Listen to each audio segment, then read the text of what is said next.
皆さん、こんばんは。みやびれんでございます。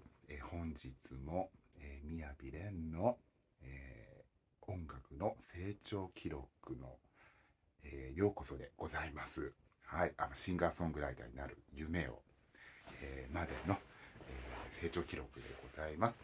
本日はですね、オリジナルの曲、ですね、発射ベルという曲を、歌わせていただきたいと思います。よろしくお願いいたします。はい、そうしましたら早速歌わせていただきます。よろしくお願いします。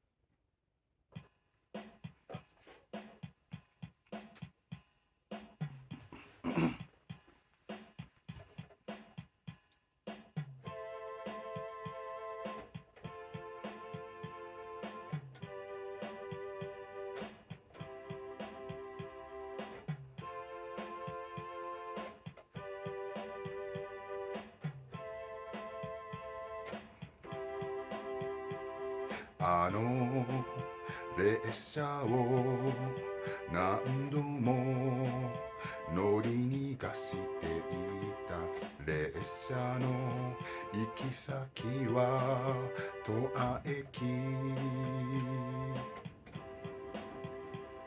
先のことを思うと怖くてあの列車に乗れなかったんだ。発車ベルが鳴り響いている。早く乗れと言っているみたいだ。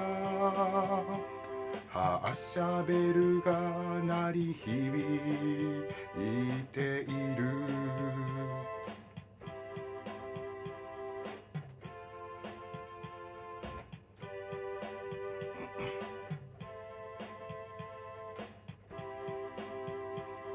あの列車を何度も乗り逃がしていたあの列車の行き先は戸田駅。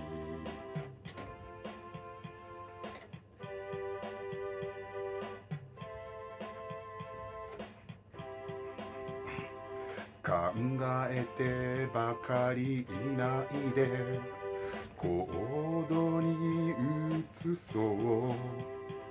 あの列車に乗り遅れるな。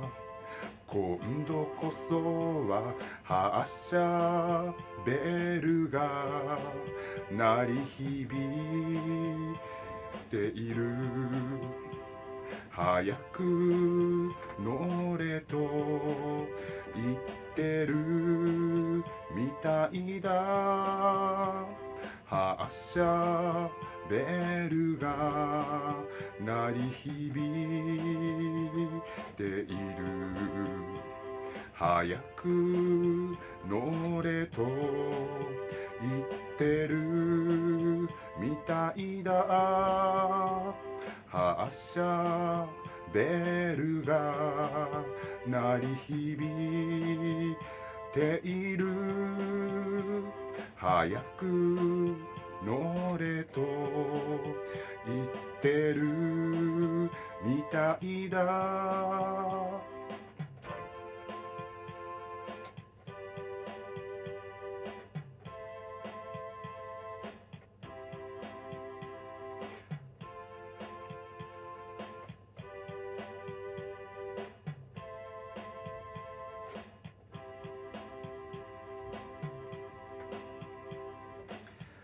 はい、ありがとうございます。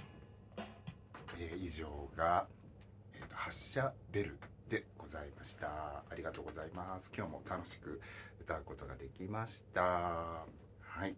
ですね、この曲もですね、無伴奏の時に歌わせていただいた曲でございます。はい。こうして伴奏をつけてね、また歌わせていただくと、またちょっとこう違うかなと思って、日々進歩しております。はい、ありがとうございます。この曲はですね、そうですね、チャンスは逃がすなみたいな感じの曲ですね。まさにこう自分に言い聞かせている曲でございますね。チャンスはね、こういつ来るかという感じなんですけども、もう皆さんもこうね、チャンスをこう掴むみたいな感じのね、お気持ちでお過ごしになられるかと思うんですけども、そうですね、それに敏感に反応できればなと、日々、忘れずにこう自分にですね、こう言い聞かせているように仕上げていきたいと思います。この発射ベル、本当に個人的にもね、自分で書かせていただいたんですけども、気に入っている曲でございますね。はい。ちょっとね、こう油断するとね、こうちょっとこう気が緩みがちで、ね、こうチャンスをこう逃してしまう時もあるかと思いますのでね、気を引き締めながらですね、日々過ごしていきたいなと思っております。はい。以上が発射ベルでございました。本日もお越しくださいまして誠にありがとうございます。またどんどん曲の方をね作りまして発表させていただきたいと思います。今後の、私の成長を、見ていただくと嬉しいです。また次回の動画でお会いいたしましょう。本日もありがとうございました。バイバイ。